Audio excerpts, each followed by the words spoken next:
recording for this lecture, I want to focus not so much on the poem. Start on the first slide. Not so much on this poem, but I want to focus on the steps you would take to be able to do your response paper for March 24th, which is a stepping stone or a draft of an essay you might write. The essay is due, I think, in 2 weeks. So I wanted to walk through that. So if you want information about the poem itself that could possibly help you to understand the poem, you would find that at the very end of the presentation. These slides, the PowerPoint I will attach, you can look at these later and find out more about the poem itself. Information I found through our library from the Gale Reference Library in a section called, as you can see down here, Poetry for Students. So you can find out more about the poem.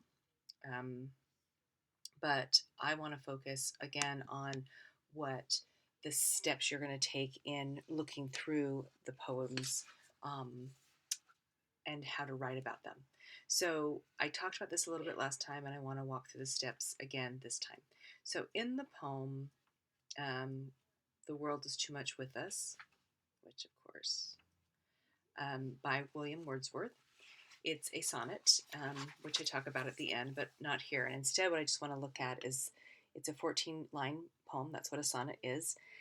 And the images. So we start off by listing the images. That's what I kind of talk about when the essay form for essay number 1, I talk about these steps. So first, I listed a bunch of images that I saw in this poem. And they are not the only images here, but they are just a list of images that I see. And then I did here, you can see a free write. I did a 5-minute free write about this line, right, from line 11. So might I standing on this pleasant lea, but the I standing on this pleasant lea. Lea is another word for, as you can see, I looked up an image of a grassy space in the area where Wordsworth was living. It's called the Lake District of England, and I have been lucky enough to visit there. It's really quite stunningly beautiful. And so he talks about this, and so I just free wrote about what I saw, how I could imagine myself being there, what the word standing makes me think, and then I talked about, connotations of stand, what this all could mean, standing.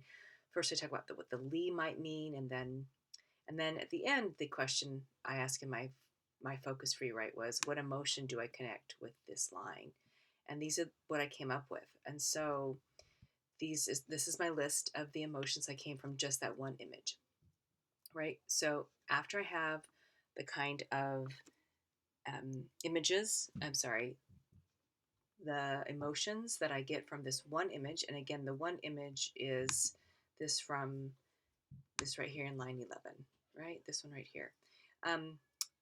Then I try to make some sense of how this connects to his main point. So Wordsworth's main point is I think, this is my reading, right, is this first line up here. Humankind must get back to nature because we have lost a lot by not contemplating and spending time in nature. Now, of course, he published this in 1807, excuse me, at the beginning of the Industrial Revolution, where people were going from being farmers to working in factories. So this was a time and a place that this obviously really upset him. I think it still applies till today. I think his words work for us today.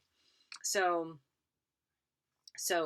my contention is that this image that I just talked about, right, from this free write about this image, I standing on this pleasant lea, a lea again is a grassy field, it, along with all the other images, kind of leads to this meaning that humankind must get back to nature.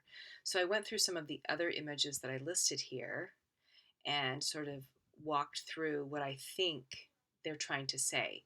So that first kind of line where it says, the world is too much with us late and soon, getting and spending, we lay waste our powers. I think that's trying to say all we do right now is get things, spend our money. It's just an endless loop and we never get out of it, an endless cycle. And then Here, the line 4, we have given our hearts away, a sordid boon.